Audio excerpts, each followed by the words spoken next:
very pleased to be joined by a very significant person in the area of aviation and commerce in general, the president of A4A, Airlines for America, effectively representing all of the American airlines. It's my pleasure to introduce to you Nick Callio. Nick? Thank you, Pat. Congressman Meehan, Congressman Gerlach, and our other congressional supporters, we're deeply indebted for all you do in your leadership on behalf of the airlines, our passengers, our employees, and the jobs and economic growth that we help create in Philadelphia and the region. You know, in 2012, U.S. Airlines generated $180 million for Philadelphia International Airport. That's a record-setting amount. It supports over 200 businesses, which in turn employs over 141,000 workers. Last year, 2012, over 30 million passengers came into or out of Philadelphia on U.S. Airlines and our foreign competitors, connecting the Delaware Valley to points all across the United States and all across the world.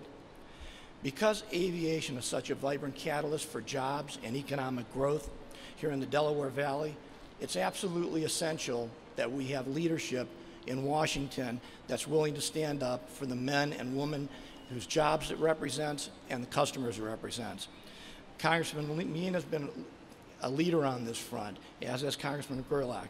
But Congressman Meehan sprang into action. We have a situation where right now, citizens returning to the United States or visitors coming to the United States can experience wait times anywhere from 1 to 4 hours or more. It's very disruptive. It's very discouraging. A4A and our members have worked with the Customs and Border Protection for some time to try to alleviate this. Our motto has been, fix it first. So, as our leader, Congressman Meehan, when it was announced that this pre-clearance facility in Abu Dhabi, in a foreign country representing a foreign airline, government-owned, was going to be set up where only 600 passengers a day currently fly through and no U.S. airline flies, he sprang into action along with Congressman DeFazio and introduced this legislation, which now has many, many bipartisan co-sponsors. So the problem is not fixed here first. It needs to be reduced here before we commit any funds to a foreign location. It only makes sense. Beyond that, it tilts the commercial playing field in favor of a foreign carrier. You know, U.S. Airlines will compete with any foreign competitor on a level playing field and continue to produce the kind of jobs they have. We need to be able to do that on a level playing field and not have our government making it easier for a foreign carrier to have an advantage over us that we cannot gain. So preventing this pre-clearance facility from opening in Abu Dhabi will do two things.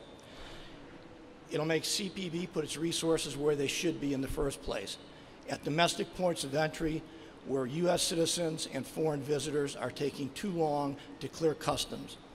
It will also allow us to keep that international business that Congressman Meehan referenced that allows us to keep the national connectivity that we have in the United States to foreign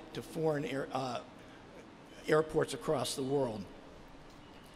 Pat's leadership, Congressman Gerlach's leadership, those of our other supporters in Washington is making a real difference here in the Philadelphian and the Delaware Valley.